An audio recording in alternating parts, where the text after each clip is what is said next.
馬太福音簡介。馬太福音指示我哋，耶穌係上帝應許賜俾人類嘅拯救者。透過佢，上帝實現咗佢喺舊約向佢子民應承嘅諾言。但係呢個福音唔單止俾猶太人，亦係俾全世界嘅人。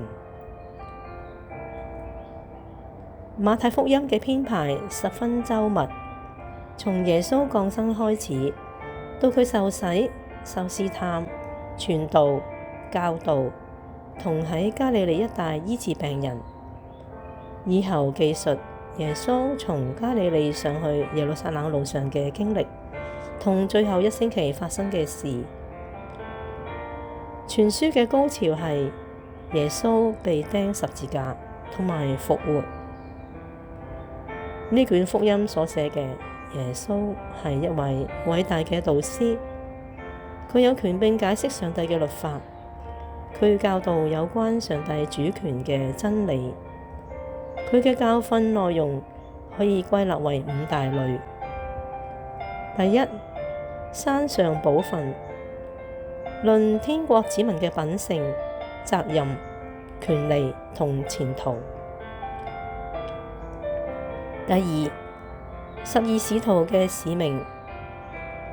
第三，關於天國嘅比喻。第四，關於做門徒嘅意義。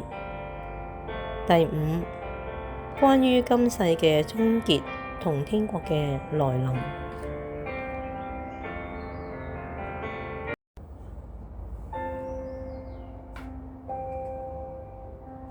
馬可福音簡介。馬可福音記述關於上帝之子耶穌基督嘅好消息。佢話我哋知耶穌係一個着重實行而具有權威嘅人。佢嘅權威可以從佢嘅教訓、制服邪靈嘅能力同赦罪嘅權柄睇出嚟。耶穌自稱人子，佢到世上嘅目的係要服務人類，並且為拯救人類而犧牲自己嘅生命。馬可用簡潔有力嘅文筆記述耶穌嘅事蹟，將重心放喺佢嘅工作方面，唔係佢嘅言論教訓。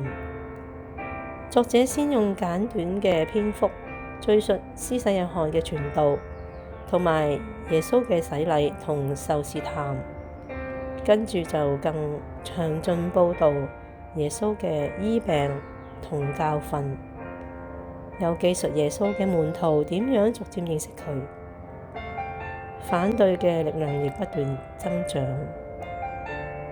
最後幾章寫耶穌喺世上最後一個星期嘅事，特別係關於佢被釘十字架同埋復生嘅經過。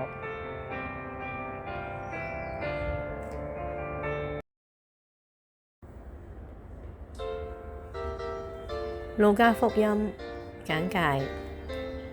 路加福音話俾讀者知，耶穌係上帝應許賜俾以色列人嘅拯救者，亦係全人類嘅救主。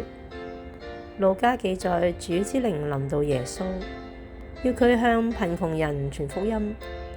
呢個福音充滿對人類各種需要嘅關懷，仲有本書處處表現喜樂嘅氣氛，尤其係頭嗰幾章關於耶穌嘅降生，同最後關於佢升天嘅報導。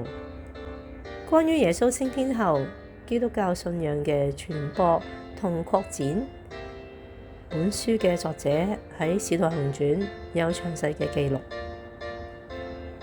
第二部分同第六部分所包括嘅材料，好似伯利恆郊外天使嘅歌聲、牧羊人朝拜聖嬰、孩童耶穌喺聖殿裏同好撒瑪利亞人同埋仁慈父親嘅故事等，只見於呢本福音書。本書特別注重禱告、聖靈、婦女對耶穌嘅工作嘅協助，同上帝赦罪嘅恩典。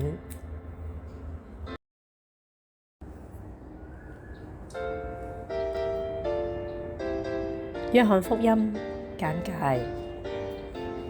約翰福音主要內容係描繪耶穌係上帝永恆之道，佢成為人，住喺我哋中間。作者嘅目的係要讀呢本書嘅人信耶穌係基督，係上帝之子，又因咁樣信而獲得永生。本書第1章指出上帝永恆之道成為人，以此作為全書嘅導論。第2至12章記述耶穌所行嘅好多神蹟異能，證明佢係救主，係上帝之子。根據呢12章嘅記載，我哋知道有好多人信佢，接受佢做救主，但亦有人反對佢，唔信佢。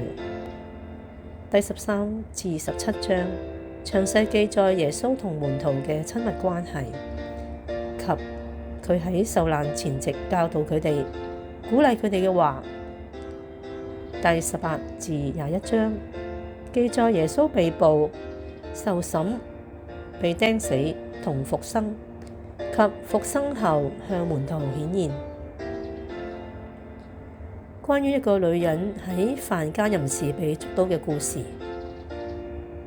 因為好多抄本同古譯本冇呢一段記載，亦有啲抄本將呢個故事放喺其他地方。本書作者特別強調，耶穌係引導真理同生命嘅道路，凡相信並接受佢嘅人都必得到永生。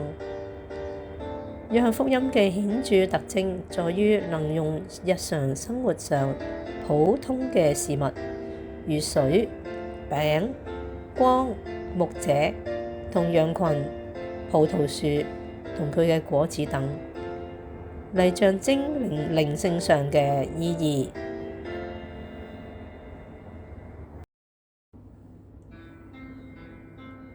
使徒行傳簡介。使徒行傳可以話係路加福音嘅延續，目的係記述耶穌早期嘅門徒喺聖靈引導下，點樣喺耶路撒冷、猶太同埋撒瑪利亞境，甚至到天涯海角傳福音。基督教發源於猶太人中，逐漸成為世界性嘅信仰。呢啲就係本書嘅主題。作者鄭重講明，基督教唔係反抗羅馬帝國嘅一種政治運動，亦強調基督教嘅信仰承傳猶太教。使徒行傳可分為3部分，敘述喺日益擴大嘅地區中，有關耶穌嘅福音正在迅速傳開，而且更多嘅教會能建立。第一，耶穌升天後喺耶路撒冷嘅活動。第二，向猶太同埋撒瑪利亞全境發展。第三，更進一步向地中海周圍發展，直到羅馬。使徒行傳一個重要特徵係聖靈嘅工作。聖靈嘅能力喺五旬節嗰日降臨喺耶路撒冷信徒身上。喺本書所敘述嘅各種事件，繼續帶領同加強教會同教會嘅領袖。初代教會嘅信息可以從本書中幾篇重要講章睇出。書中記載好多重大事件，顯示呢個信息嘅力量點樣影響初期信徒同埋教會嘅團契生活。